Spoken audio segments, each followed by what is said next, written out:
Hey, bonjour, j'espère que vous allez bien. Denis Lapalu pour franceinvestissement.com. Aujourd'hui, je vais évoquer avec vous le fait de commencer à épargner correctement quand on est un jeune actif. Alors oui, c'est vrai que c'est pas vraiment mon cas, jeune actif, mais justement, je pense que vous aurez tendance à suivre des jeunes actifs comme vous qui vont vous présenter leurs conseils pour bien épargner et pour mettre de côté 20 jusqu'à 50% de leurs revenus. Sauf que ils n'ont pas fait encore tous les projets de leur vie, hein, puisqu'ils sont jeunes actifs comme vous. Et donc avoir un petit peu d'expérience et justement ne pas trop se précipiter avec des objectifs trop ambitieux, acquérir la résidence principale trop tôt, des choses comme ça, ça peut être utile. Allez, on se retrouve juste après un petit générique.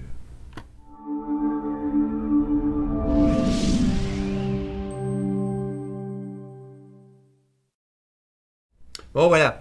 Alors épargner quand on est jeune actif. Bon, jeune actif, ça veut dire que on est rentré dans la vie active, on perçoit nos premiers salaires et après les 4 à 6 premiers mois d'études, voir comment ça se passe, la vie active, eh bien on souhaiterait donc mettre de l'argent de côté. On a fait ses premiers achats, on s'est acheté quelques meubles, etc. Le plus souvent, on est évidemment locataire de sa résidence principale.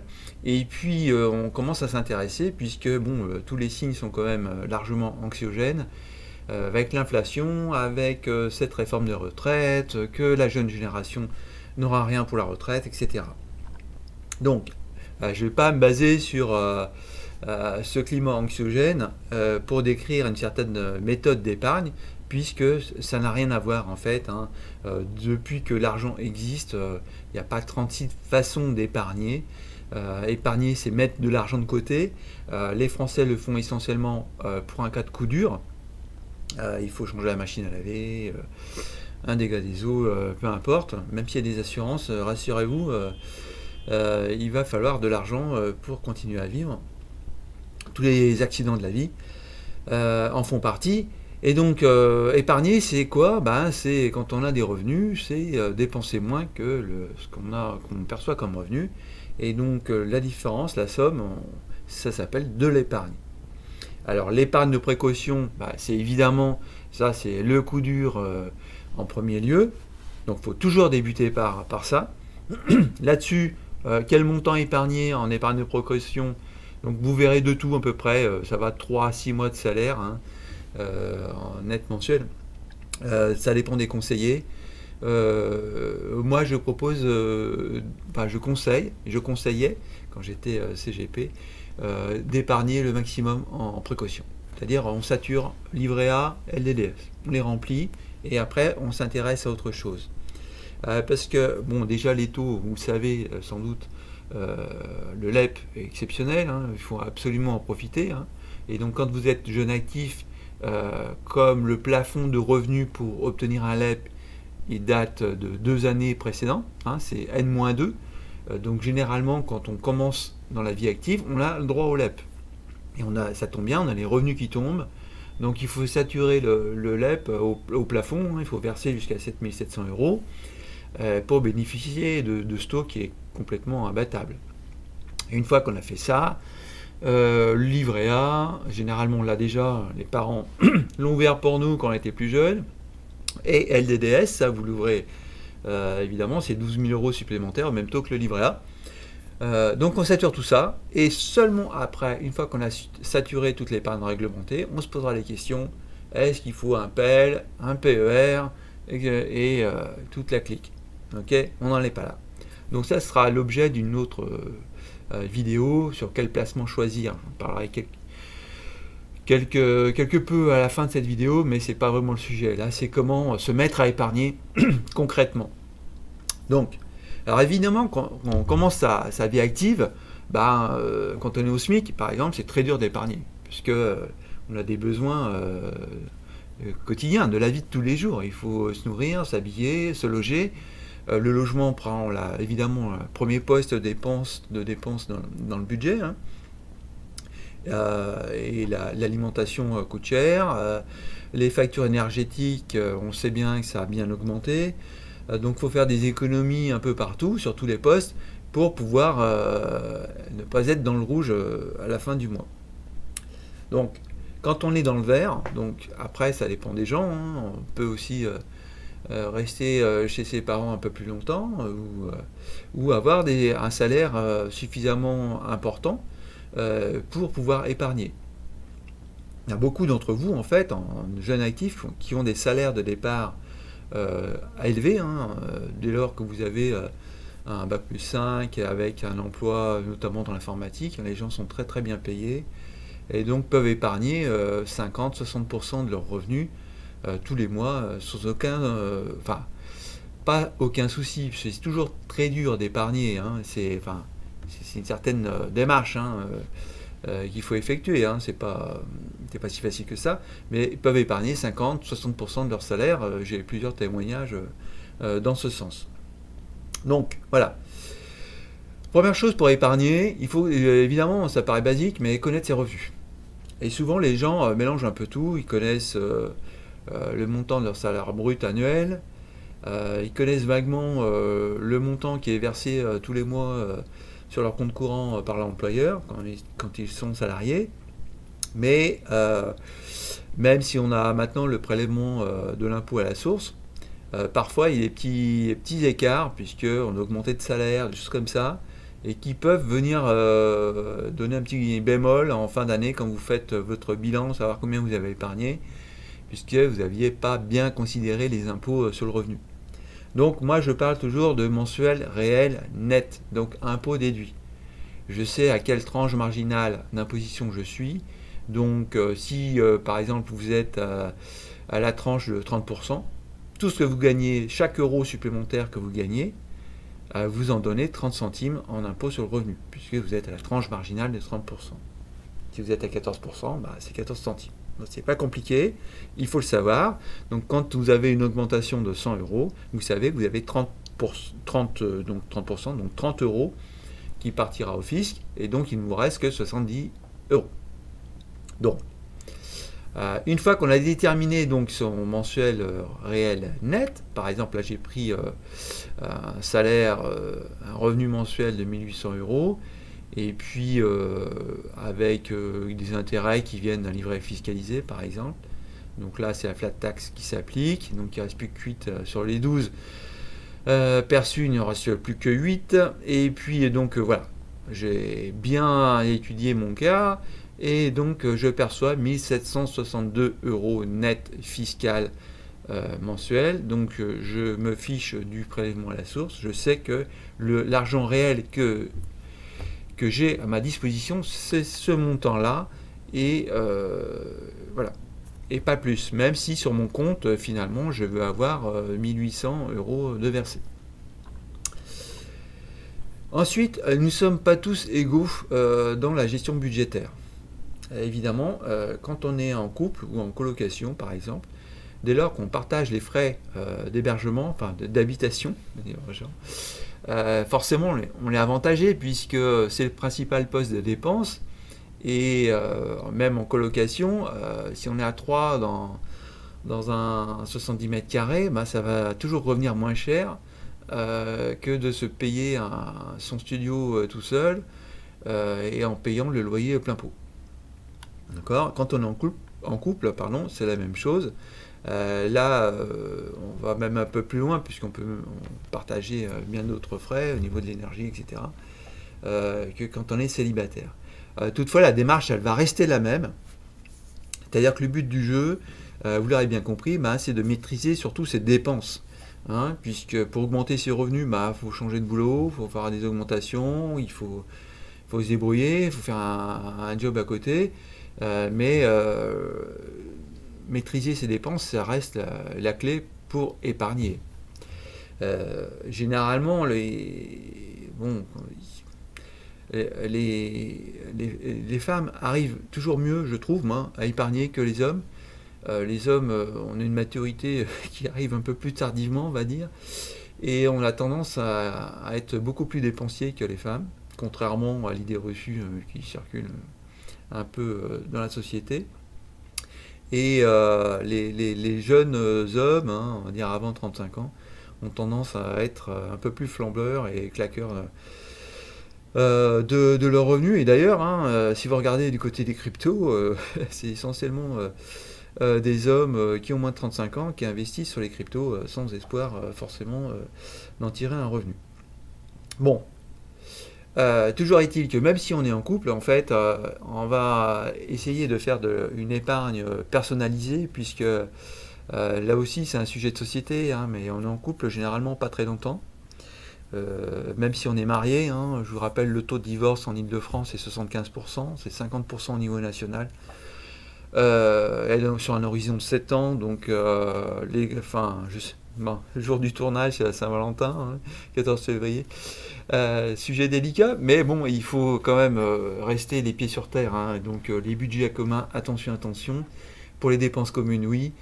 Pour le reste, et j'en reparlerai dans le cadre d'une vidéo sur le crédit immobilier, notamment si vous n'avez pas de contrat de mariage entre vous, attention danger, puisqu'en cas de séparation, ça peut vous coûter très très cher. Et d'autant plus si vous êtes juste en concubinage, oui, je suis arrivé à le dire. Là, les crédits immobiliers, si vous signez comme ça, sans veiller à ce que l'autre prenne 50% de la charge du crédit, le jour de la séparation, ça va créer de gros soucis, hein. Donc ça, pensez-y, hein, c'est de la gestion budgétaire, ça. C'est ne pas s'exposer. Quand tout va bien, les oiseaux chantent et tout, hein, mais quand ça part en vrille, un couple, après on se bat pour des questions d'argent. Donc allez, épargnons là, on n'en est pas là. Je suis vraiment rabat-joie, hein. Allez, on va faire des grandes économies et vous allez voir, votre budget va exploser, plein d'épargne. Alors, faire le point sur ses dépenses, voilà. Ça, c'est la base, c'est de savoir il part où l'argent, hein. Donc là, vous n'avez pas besoin d'applications à télécharger, machin, perdre votre temps avec une appli qui va essayer de vous fourguer n'importe quoi, de la pub ou du cashback ou je ne sais quelle stupidité de la société de consommation. Vous n'avez pas besoin de tout ça. Il y a une feuille, un crayon ou à la limite une feuille de tableur. Sur l'article que je vous fais défiler, toutes les copies d'écran sont issues de la feuille de tableur, qui est un truc, un modèle Microsoft de base que vous pouvez customiser selon vos besoins. Donc ça fait, c'est mensuel, pour chaque poste que vous avez identifié, vous indiquez un coût prévu et puis un coût réel au fur et à mesure de vos dépenses, et puis tous les mois vous voyez la différence et vous en êtes, et voilà, c'est super basique. Alors votre banque vous permet sans doute de catégoriser toutes vos dépenses actuellement, donc ça c'est sympa.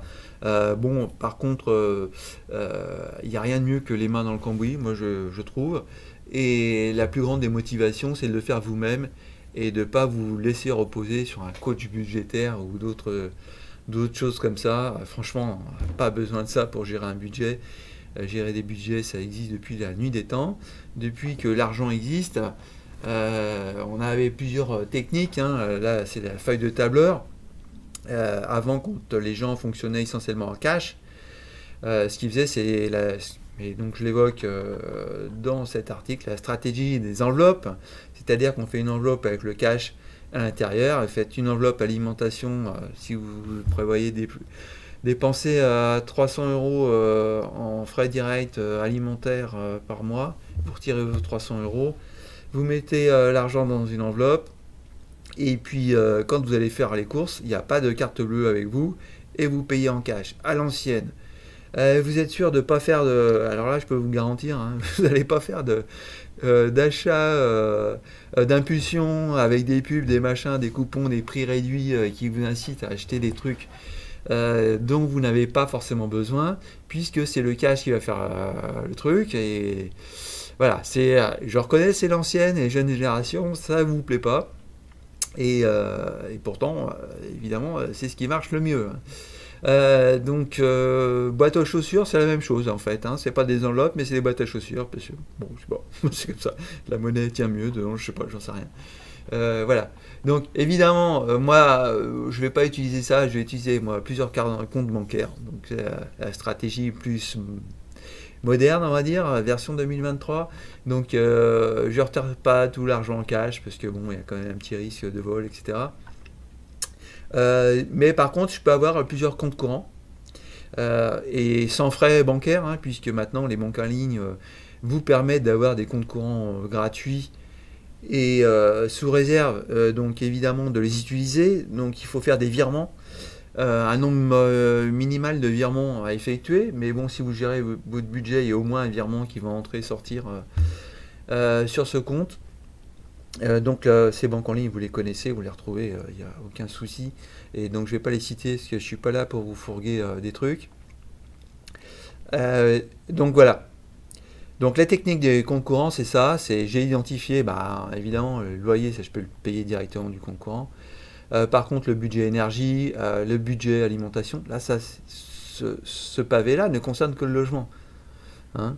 Donc là, c'est pareil, au niveau du logement, je suis locataire, donc je vais payer le loyer, etc. Quand je suis propriétaire, il y a des lignes qui s'ajoutent, hein, puisqu'il y a la taxe foncière. Taxe foncière, c'est l'équivalent de plus d'un loyer. Hein. On va tirer sur le 2 loyers probablement à partir de 2026. Donc là aussi, ça doit vous faire réfléchir. On est jeune actif, on a envie de s'acheter son studio, son appart, etc., d'être chez soi. C'est une envie qui est très compréhensible et qui, de toute façon, il va falloir acquérir sa résidence principale. Par contre, y aller tout de suite bille en tête pour se charger crédit immobilier, ça c'est stupide. Et financièrement, je peux vous montrer que c'est une erreur. Bon, voilà. Donc, Internet, etc. Et les dépenses d'un logement. Mon Internet, 39 €, je pense que vous pouvez trouver moins cher. Bon, la feuille de tableur est à votre disposition, évidemment. Donc, une fois qu'on a fait ces enveloppes, et ben voilà, le but du jeu, c'est de s'y tenir. Et on sait le mois à venir quel niveau d'épargne on va effectuer.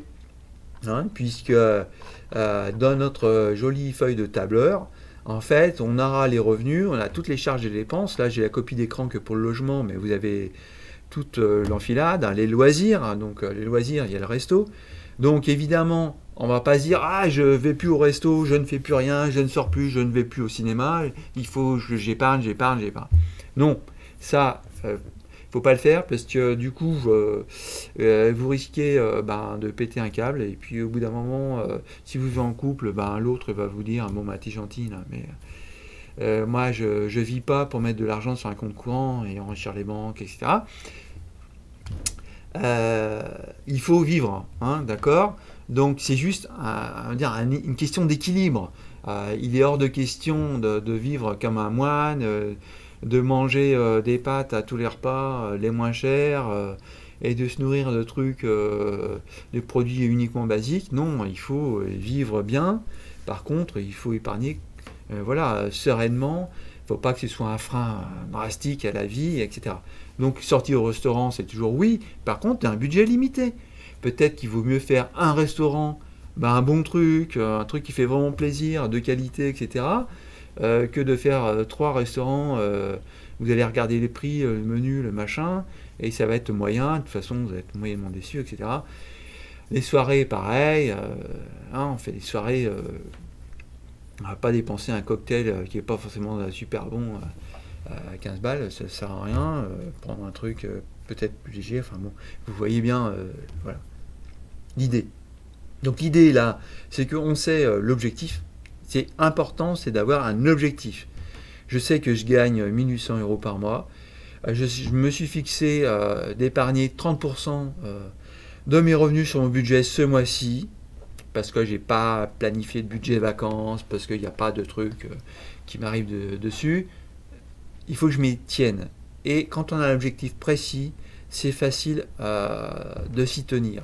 C'est comme en préparation physique. Voilà, vous voulez faire le marathon de Paris, comme beaucoup d'autres, vous voulez faire en 4 heures, vous courotez aujourd'hui, mais bon, voilà, vous allez faire un plan d'entraînement et vous allez fixer des objectifs. Ce mois-ci, votre entraînement il dure pendant 4 mois, ce mois-ci je vais faire ça, je vais à telle vitesse, telle fréquence, tel machin, ok? C'est la clé pour y arriver.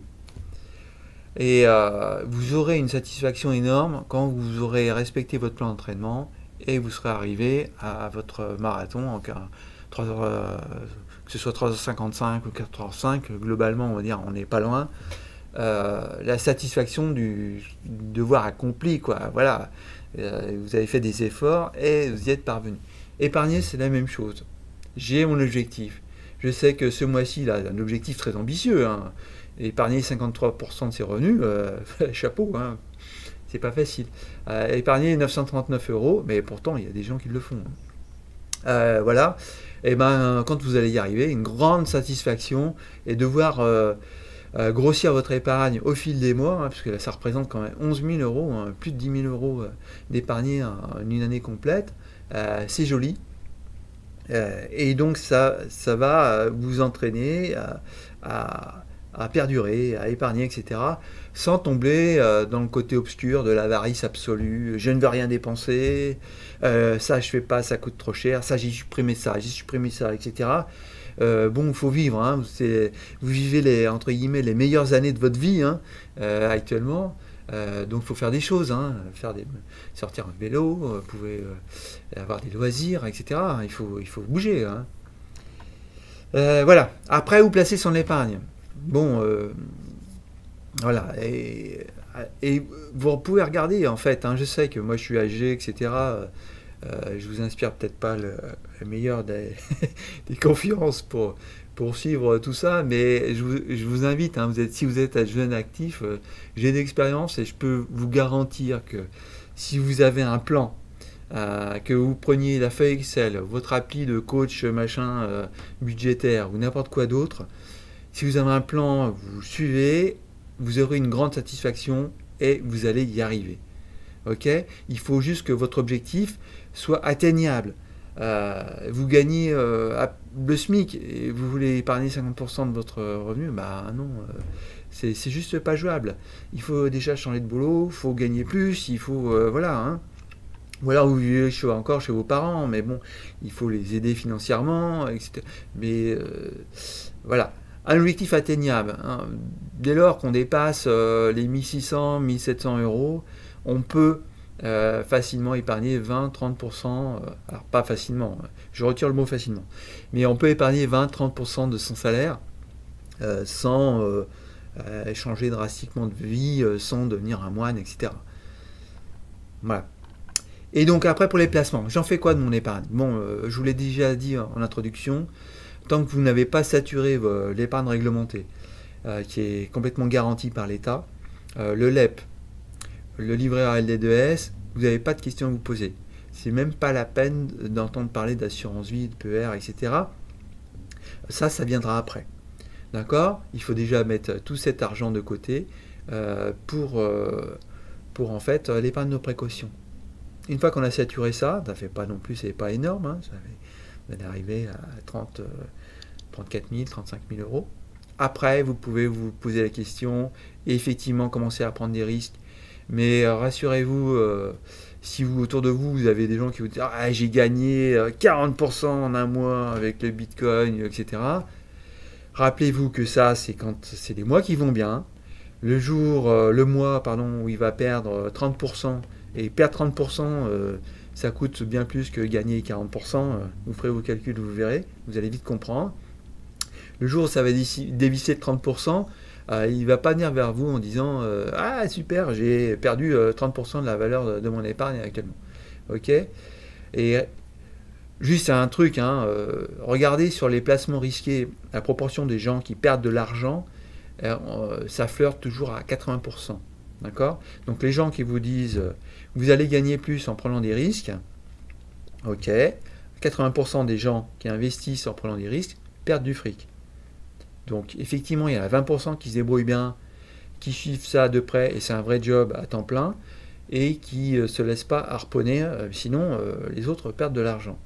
Donc il faut arrêter, aller investir sur les ETF, MSCI, World Index, machin, et virer 1000 euros tous les mois là-dessus. Ça, c'est tant qu'on n'a pas une épargne de précaution, c'est juste débile. Et pareil, investir tous les mois sur le Bitcoin, c'est juste crétin, quoi, en fait. Tant qu'on n'a pas fait ce qu'il fallait ailleurs. Voilà. Bon, j'espère, c'est pas trop désagréable. Le truc, un résumé, donc on prend un plan. Pour moi, feuille de tableur, il n'y a pas mieux, puisque vous maîtrisez tout. Vous pouvez changer les libellés, les machins, catégoriser comme vous le souhaitez. C'est vite fait. Ça prend pas 1 heure. En 10 minutes, c'est torché. Et vous suivez votre budget comme vous le souhaitez. Vous pouvez le faire sur n'importe quelle banque.